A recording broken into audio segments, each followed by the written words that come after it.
Hey guys, we've got a unique 4-step at-home test you can perform on yourself to identify the root cause of your knee pain. And we're specifically talking to people who've probably gone and seen someone for their knee issue. They've done some sort of single leg step down or a single leg squat in front of this person. Their knee has caved in. The person has told them that they have weakness in their lateral hip muscles or in the muscles of their foot. And this is what is driving the knee to cave in during this movement, and that is causing their knee pain. You've then gone away, you've done all of the exercises to strengthen the lateral hip muscles and the muscles in your foot, and you still have knee pain, and that's because it's more than likely being driven by a restriction in your ankle. And this 4-step test is going to highlight if that is you. Step 1 is just a simple step down test. So we just want a flat elevated surface. We're going to come up on one leg, we're going to straighten the other leg that we're not testing. We're going to point the toes of that leg towards our head, and we're just going to go down and tap our heel on the ground lightly. And you might want to do a couple of reps here just to get an idea of what's going on. And you can see here, my torso is upright, my pelvis is stable, and my knee is tracking relatively well, okay, up and down. I actually have a bit of dysfunction on my left leg, so this will show us what it looks like, what you're looking for, if knee valgus and excessive motion is the cause of your pain, okay? So you can see my knee immediately comes across the midline, I lose my balance, and then I actually thud my opposite heel onto the ground, okay? Now, as we were saying, you've probably been and seen someone who's done this test for a single leg squat. They've told you your knee's caving in. They've given you those lateral hip strengthening exercises and foot strengthening exercises. Gone and done them, nothing has changed. Well, the next 3 steps are going to highlight why it isn't your lateral hip muscles and why it isn't your foot muscles, and why it's actually coming from your ankle. So let's get on to step 2. So we're on to step 2. It's exactly the same as step 1. We're just going to load a dumbbell in the hand on the same side as the leg that we're testing. So my left leg tested poorly, so I'm going to load up a dumbbell in my left hand.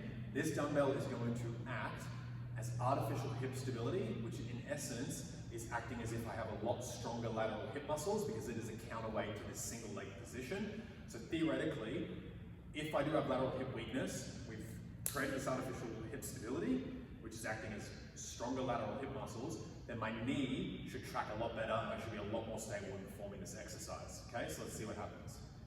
So come down, and again I lose it right at the end there. My knee caves in and comes across the midline, and my torso goes all over the shop. So we've created artificial hip stability, and it still has not addressed the knee cave or excessive motion of the knee, which is you've been told is the cause of your pain. No matter how many lateral hip strengthening exercises you do, we can see that it's not actually going to address that unwanted movement of the knee. So that's why we're going to go on to step 3. So step 3, again, it's the exact same test as step 1 and step 2. We've gotten rid of the dumbbell now. What we're going to do is create artificial support in the arch of our foot. So the arch of our foot runs along this medial border here.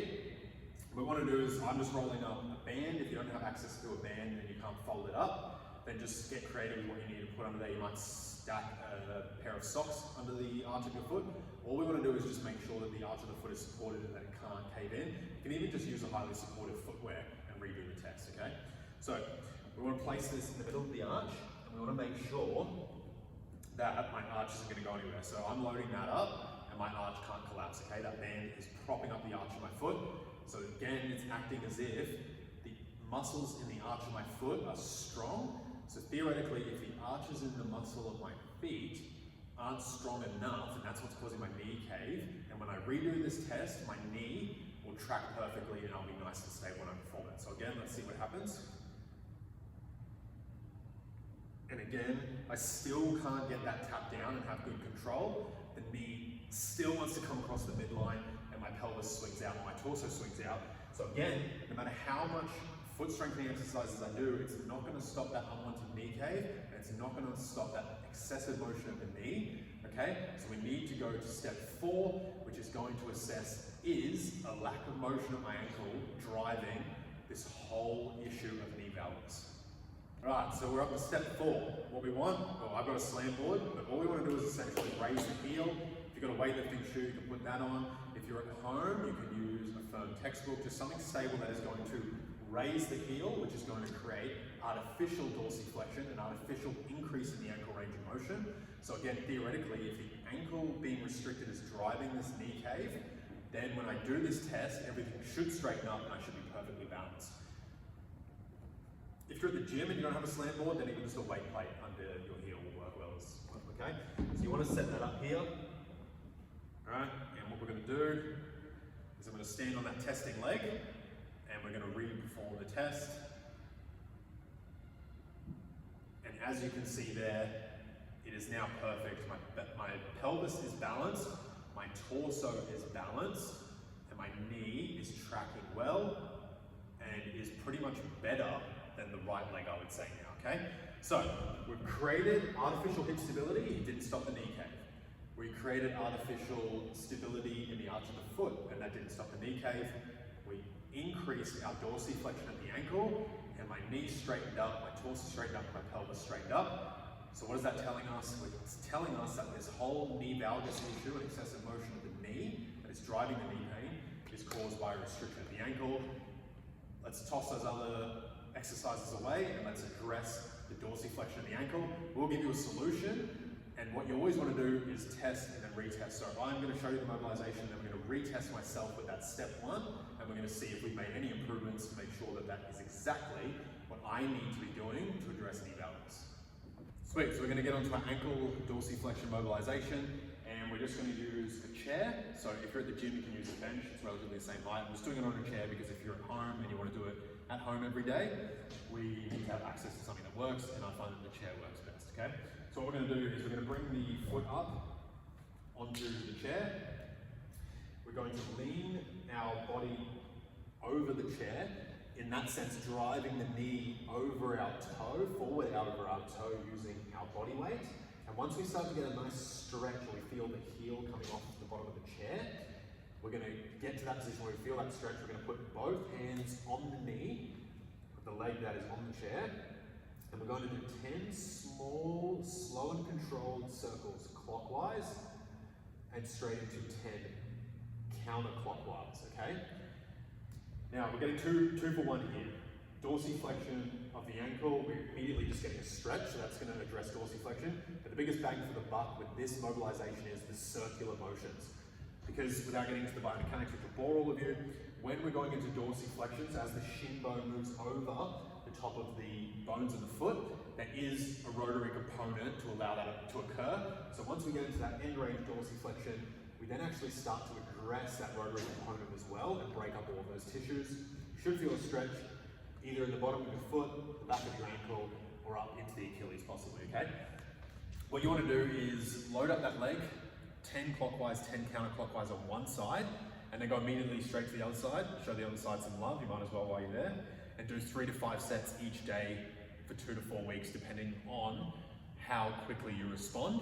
And the way you're going to test by how quickly you respond is just simply by doing that original step 1 test where we just did the straight step down, and we're going to show you how that works now. So as I said, we always want to test, retest. So we know that my left leg didn't test as well as my right leg. What we want to do here is we want to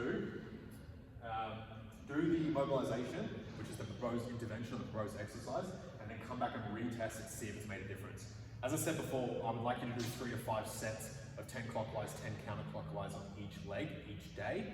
I'm just going to do 1 set right now and then show you if there's a difference, because if you get a difference after just 1 set, you can imagine the difference you're going to make doing it 3 to 5 times a day for the next 2 to 4 weeks, okay? And this gives us a very good indication. It basically confirms our hypothesis that the lack of ankle range of motion is driving this knee valgus, okay? So recapping, I'm going to come forward. You can see from a different side now.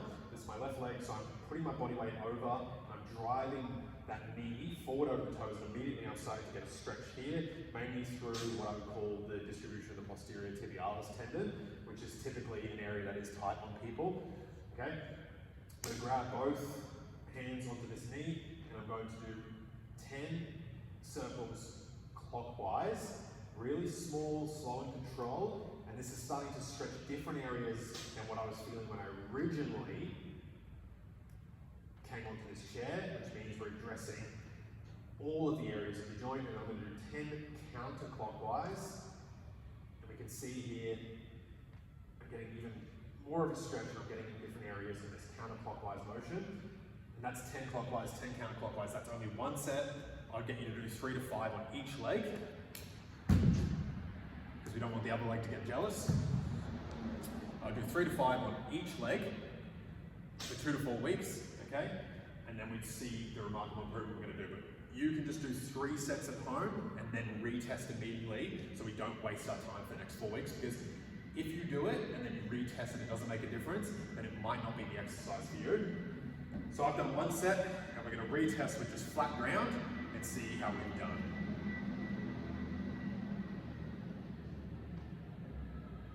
So there's still a little bit of knee cave, but that is remarkably better. My pelvis is more stable, my torso is more upright, and I can actually control the descent all the way to the point where I am tapping my heel on the ground, and that was from 1 set.